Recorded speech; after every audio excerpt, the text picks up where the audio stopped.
여러분, 옛날 전쟁터에서는 소금이 없으면 군대가 움직이지 않았다. 이런 말 들어보셨나요? 소금은 단순히 음식의 간을 맞추는 재료가 아니라 우리 조상들의 삶을 지탱하고 심지어는 생명을 지키는 보물 같은 존재였습니다. 오늘은 소금의 흥미로운 역사 이야기부터 우리 몸에서 소금이 얼마나 중요한 역할을 하는지, 그리고 요즘 같은 무더운 폭염 속에서 친구분들이 소금을 현명하게 섭취해서 건강을 지키는 비법까지 함께 이야기 나눠보겠습니다. 소금의 역사와 전쟁 이야기. 역사 속에서 소금은 정말 특별한 대우를 받았습니다. 고대 로마 시대에는 군인들에게 월급을 아예 소금 솔트로 주기도 했답니다. 여기서 우리가 지금 쓰는 샐러리, 즉 급여라는 영어 단어가 나왔다는 재미있는 일화도 전해지죠. 그만큼 소금이 귀하고 가치 있는 자원이었음을 알 수 있습니다. 우리나라 고려 시대와 조선 시대에도 소금은 국가에서 엄격하게 관리하던 전략 물자였습니다. 전쟁이 났을 때 소금이 없으면 군대는 제대로 행군도 전투도 불가능했다고 해요. 왜 그랬을까요? 바로 소금이 없으면 우리 몸이 탈수, 근육 경련, 극심한 피로, 기력 저하로 더 이상 버틸 수 없기 때문입니다. 여러분은 혹시 어릴 적 소금이 참 귀해서 소금 장수 아저씨가 소금을 팔러 다니던 모습 기억나세요?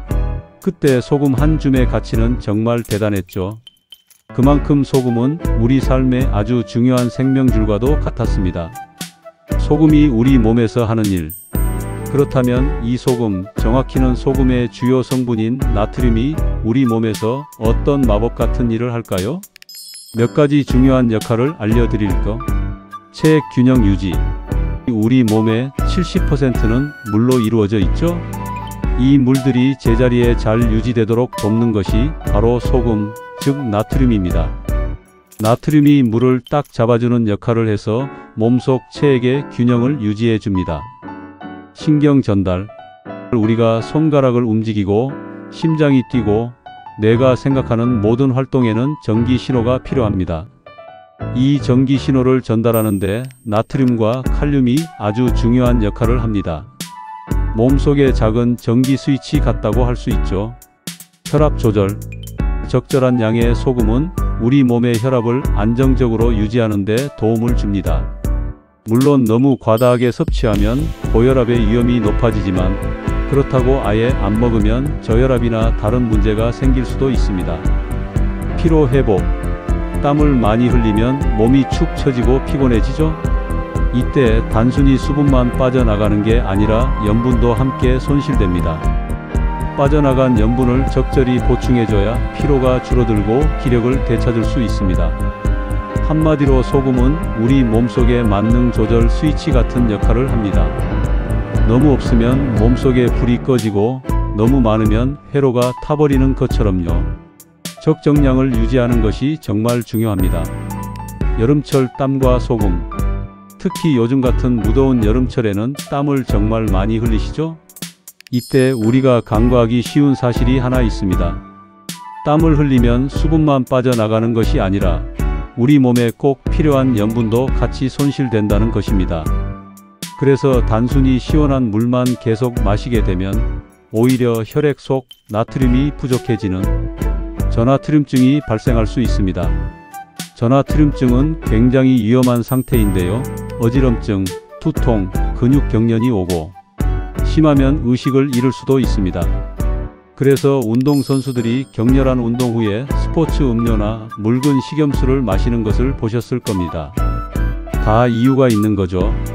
실제로 폭염 속에서 논밭일을 하시던 어르신이 시원한 물만 계속 드시다가 갑자기 쓰러진 경우가 있었습니다. 병원에 가보니 혈액 속 염분 부족, 즉 저나트륨증 진단을 받으셨다고 해요.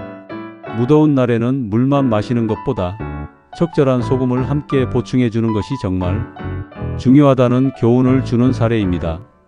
소금을 어떻게 먹는 게 좋을까? 그렇다면 건강을 위해 소금을 어떻게 섭취하는 것이 좋을까요? 가장 중요한 것은 바로 균형입니다. 세계보건기구 WHO에서는 하루 나트륨 섭취량을 5g 미만 소금으로 따지면 약 1작은 술 정도를 권장하고 있습니다. 너무 많지도 너무 적지도 않게 조절하는 것이 중요하죠. 특히 땀을 많이 흘린 날에는 우리 조상들의 지혜가 담긴 전통 음식들이 아주 좋습니다. 묽은 미음, 구수한 된장국, 시원한 오이, 소박이 같은 음식들은 부족한 염분과 수분을 자연스럽게 보충해주는 훌륭한 방법입니다. 운동 후에는 이온 음료나 묽게 탄 식염수를 섭취하는 것도 좋은 방법이고요. 혹시 고혈압이 있으신 분들은 짜게 먹지 말라는 말을 자주 들으셨을 겁니다. 물론 과도한 소금 섭취는 피해야 하지만 그렇다고 해서 무조건 소금을 제로로 만드는 것은 금물입니다.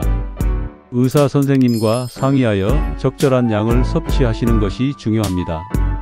여름철 탈수 예방을 위한 아주 간단한 팁 하나 알려드릴게요.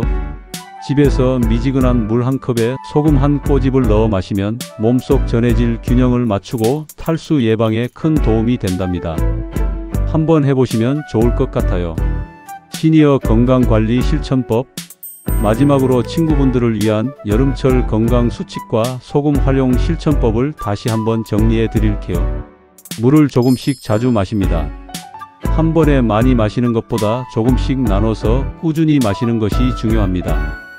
땀을 많이 흘렸을 땐 오이, 토마토, 수박 등 수분과 미네랄이 풍부한 채소를 함께 섭취하세요. 자연에서 얻는 소금과 영양분이 몸에 훨씬 이롭습니다. 국물 음식을 아예 피하기보다는 묽게 해서 조금씩 드세요. 특히 따뜻한 국물은 몸을 따뜻하게 하고 소화를 돕습니다. 집에 보리차와 소금 한 꼬집을 미리 준비해 두세요.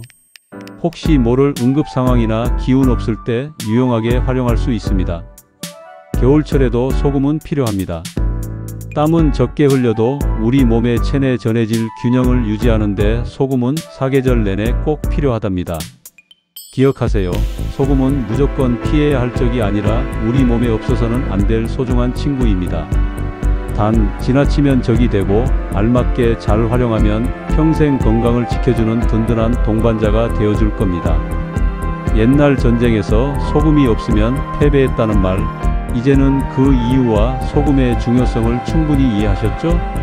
우리 몸도 마찬가지입니다. 소금이 있어야 에너지를 내고 움직이고 활기차게 살아갈 수 있습니다. 오늘 영상이 우리 친구분들의 건강한 삶에 작은 도움이 되셨다면 구독과 좋아요, 그리고 알림 설정 꼭 부탁드립니다. 여러분의 관심이 저에게는 큰 힘이 됩니다. 앞으로도 여러분의 건강과 행복을 지켜드릴 유익하고 따뜻한 이야기들을 계속해서 나누겠습니다.